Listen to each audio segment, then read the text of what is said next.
Starting with the name of Almighty Allah, who is the Rahman and the Rahim. Myself, Mohsen Khan, your chemistry teacher. Hoping student you will be fine. Today lecture is covalent bond. हम पढ़ रहे थे chemical bond के बारे में। सबसे पहले जो उसकी टाइप थी वो थी आयोनिक बॉन्ड।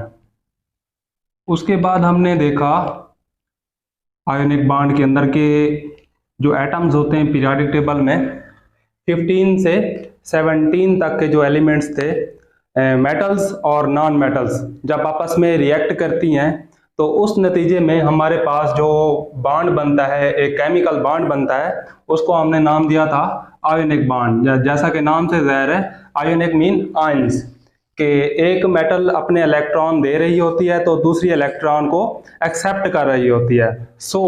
एक मुकम्मल इलेक्ट्रॉन की ट्रांसफर से जो बॉन्ड हमारे पास बनता है हम उसको कहते हैं आयोनिक बॉन्ड। उसके बाद जो सेकंड पर है वो है कोवेलेंट बॉन्ड, जो हमारा आज का मेन टॉपिक है। इसको हम डिफाइन करते हैं एक प्रॉपर वे से। Bond form due to mutual sharing of valence shell electron between atoms. कि कोवेलेंट बॉन्ड एक ऐसा बॉन्ड होता है जो इलेक्ट्रॉन की म्यूचुअल शेयरिंग की वजह से बनता है। लेट्स सपोज दो एटम्स हैं, एक एटम ए है और दूसरा एटम बी है, तो ये भी अपने इलेक्ट्रॉन देता है और ये भी अपने इलेक्ट्रॉन देता है। तो इलेक्ट्रॉन का जो म्यूचुअल शेयरिंग होती है इनके दरमियान, तो उस म्यूचुअल शेयरिंग के नतीजे में जो हमारे पास बॉन्ड बनता है उसको हम कहते हैं कोवेलेंट बॉन्ड। उसके बाद एक होता है अट्रैक्टिव फोर्स, दूसरा होता है रिपल्सिव फोर्स। इसमें हम पढ़ते हैं जो मेनली चीज़ें हैं। मिसाल के तौर पर जब दो एटम्स एक दूसरे के करीब आते हैं, साफ ज़ाहिर है जो उसके इलेक्ट्रॉन होते हैं वैलेंस शेल में इलेक्ट्रॉन, तो एक इलेक्ट्रॉन के जो वैलेंस शेल में पाए जाने वाले इलेक्ट्रॉन होते हैं, दूसरे एटम के न्यूक्लियस में, जो न्यूक्लियस पर चार्ज होता है, पॉजिटिव चार्ज जिसको कहते हैं, तो इनके दरमियान अट्रैक्शन होती है क्योंकि इलेक्ट्रॉन पर नेगेटिव चार्ज होता है और न्यूक्लियस पर पॉजिटिव चार्ज होता है। उसके बाद इसको कहते हैं हम अट्रैक्टिव फोर्स। और दूसरी होती है रिपल्सिव फोर्स। रिपल्सिव फोर्स का मतलब ये होता है कि जब दो एटम एक दूसरे के करीब आते हैं, साफ ज़ाहिर है उनके जो वैलेंस शेल में मौजूद इलेक्ट्रॉन होते हैं वो भी करीब आते हैं ड्यू टू सेम चार्ज, क्योंकि नेगेटिव चार्ज होता है यहाँ पर भी और दूसरे एटम पर भी नेगेटिव चार्ज होता है, तो ये एक दूसरे को रिपेल करते हैं। इसको कहते हैं रिपल्सिव फोर्स। जब एटम एक दूसरे के करीब इतना ज़्यादा करीब आ जाते हैं तो जो रिपल्सिव फोर्स होती है वो ख़त्म हो जाती है, जबकि अट्रैक्टिव फोर्स उस पर काबू पा जाती है, मतलब ज़्यादा हो जाती है। जब अट्रैक्टिव फोर्स ज़्यादा होती है तो उस नतीजे में हमारे पास ये जो बॉन्ड है ये बनता है, जिसको हम कोवेलेंट बॉन्ड कहते हैं। तो आपने इस मेन पॉइंट को नोट करना है। अट्रैक्टिव फोर्स जो होती है वो क्या होती है? डोमिनेंट, जबकि रिपल्सिव होती है मिनिमम।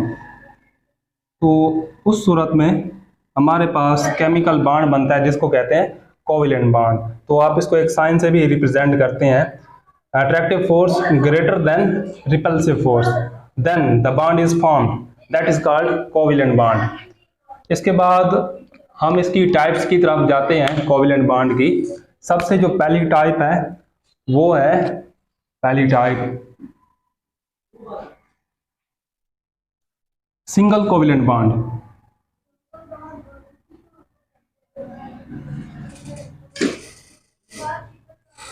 सिंगल कोवेलेंट बॉन्ड एक ऐसा बॉन्ड होता है जिसमें दो एटम्स होते हैं, ओके, और दोनों जो एटम्स होते हैं एक एक इलेक्ट्रॉन अपना देते हैं, तो उनके दरमियान एक बॉन्ड पेयर बनता है, तो उसको हम कहते हैं सिंगल कोवेलेंट बॉन्ड। जिस तरह एक एग्जांपल है हाइड्रोजन की, ओके, हाइड्रोजन है, इसकी मिसाल सिंगल कोवेलेंट बॉन्ड के अंदर आती है।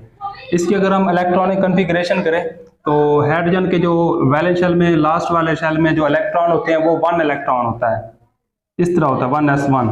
तो जो एक इलेक्ट्रॉन एक हाइड्रोजन का, दूसरा इलेक्ट्रॉन दूसरे हाइड्रोजन का, क्योंकि एक हाइड्रोजन के अंदर जो इलेक्ट्रॉन है वो एक इलेक्ट्रॉन है, तो हाइड्रोजन चाहता है कि अपना डुप्लेट रूल पूरा करे, तो क्योंकि दोनों हाइड्रोजन है, दोनों को इलेक्ट्रॉन की एक एक कमी है, ये जो एक एक इलेक्ट्रॉन है इनके पास, ये अपना इलेक्ट्रॉन शेयर कर लेते हैं ऐसे। ये हाइड्रोजन है, ये अपना एक इलेक्ट्रॉन यहाँ पर शेयर करता है, जबकि दूसरा जो इलेक्ट्रॉन है यहाँ पर शेयर करता है। सो ये जो पेयर ऑफ इलेक्ट्रॉन बनता है इनके दरमियान, पेयर ऑफ इलेक्ट्रॉन मतलब इसके अंदर दो इलेक्ट्रॉन होते हैं, जैसा कि नाम से ज़ाहिर है पेयर, पेयर मीन टू। सो जब एक पेयर ऑफ इलेक्ट्रॉन होता है इनके दरमियान तो इसको कहते हैं सिंगल। जब एक एक एटम दो दो इलेक्ट्रॉन दे रहा होता है तो उसको कहते हैं डबल। तो हमारा नेक्स्ट पॉइंट वही है। सो हम इनके दरमियान जो पेयर ऑफ इलेक्ट्रॉन बनता है हम इसको एक सिंगल लाइन से रिप्रेजेंट करते हैं, इसको कहते हैं सिंगल कोवेलेंट बॉन्ड। ओके, तो नेक्स्ट टाइप की तरफ चलते हैं जो है double covalent bond. Double covalent bond, double covalent bond के अंदर जो एटम होती है या एलिमेंट होता है वो दो दो इलेक्ट्रॉन शेयर करते हैं। एक तरफ एक एटम अपने दो इलेक्ट्रॉन देता है, दूसरी तरफ दूसरा एटम अपने इलेक्ट्रॉन देता है। सो ये जो डबल पेयर ऑफ इलेक्ट्रॉन बनता है, दो पेयर ऑफ इलेक्ट्रॉन बनते हैं बिटवीन टू एटम्स, इसको कहते हैं डबल कोवेलेंट बॉन्ड। इसकी एग्जांपल में आती है O2, ऑक्सीजन। ओके, ऑक्सीजन का जो एटॉमिक नंबर है वो है 8 1s2 2s2 एंड 2p4। इसका मतलब ये है कि ये जो लास्ट वाला शेल है जिसको हम वैलेंस शेल कहते हैं, इसके अंदर जो इलेक्ट्रॉन है वो 6 इलेक्ट्रॉन पड़े हुए हैं। तो ये जो ऑक्सीजन है तो इसको अपना डुप्लेट रूल पूरा करने के लिए दो इलेक्ट्रॉन की ज़रूरत है। जबकि ऑक्सीजन के हमारे पास दोनों एटम ऑक्सीजन के हैं, तो दोनों को दो दो इलेक्ट्रॉन की ज़रूरत है। सो ये जो ऑक्सीजन है अपने दो दो इलेक्ट्रॉन को क्या करते हैं, म्यूचुअल शेयर करते हैं। तो एक बार वो जो डबल पेयर ऑफ इलेक्ट्रॉन बनता है, एक बार एक ऑक्सीजन के ऊपर रिवॉल्व करता है तो दूसरी बार दूसरे ऑक्सीजन के ऊपर रिवॉल्व करता है। सो जो इलेक्ट्रॉन की डेफिशिएंसी होती है इनके अंदर वो पूरी हो जाती है। तो एक बॉन्ड बनता है जिसे हम कहते हैं डबल कोवेलेंट बॉन्ड। ऐसे बॉन्ड बनता है। ये है, ये ऑक्सीजन है। ऑक्सीजन के लास्ट वाले शेल में कितने इलेक्ट्रॉन है, 6 इलेक्ट्रॉन। ये 6 इलेक्ट्रॉन इसके ऊपर मैं बना रहा हूँ। ओके, ये इसके 6 इलेक्ट्रॉन हो गए। दूसरी तरफ दूसरा एटम आता है ऑक्सीजन का, इसके भी 6 इलेक्ट्रॉन है।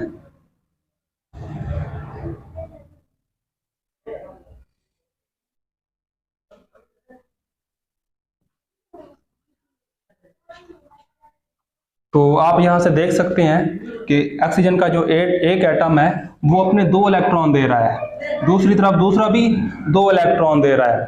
तो इनके दरमियान डबल पेयर ऑफ इलेक्ट्रॉन बनता है, 2 पेयर ऑफ इलेक्ट्रॉन। तो इसको हम कहते हैं, क्योंकि 2 पेयर ऑफ इलेक्ट्रॉन है सो इसको कहते हैं डबल।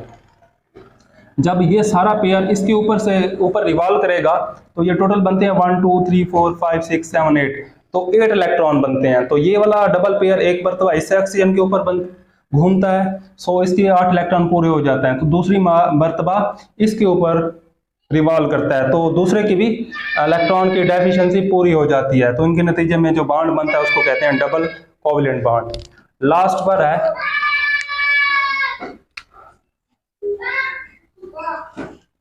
Triple covalent bond.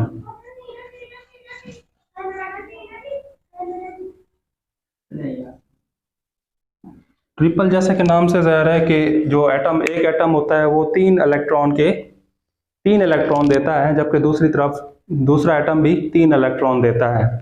जब डबल के अंदर जो हम इनको रिप्रेजेंट करते हैं ऐसे रिप्रेजेंट करते हैं।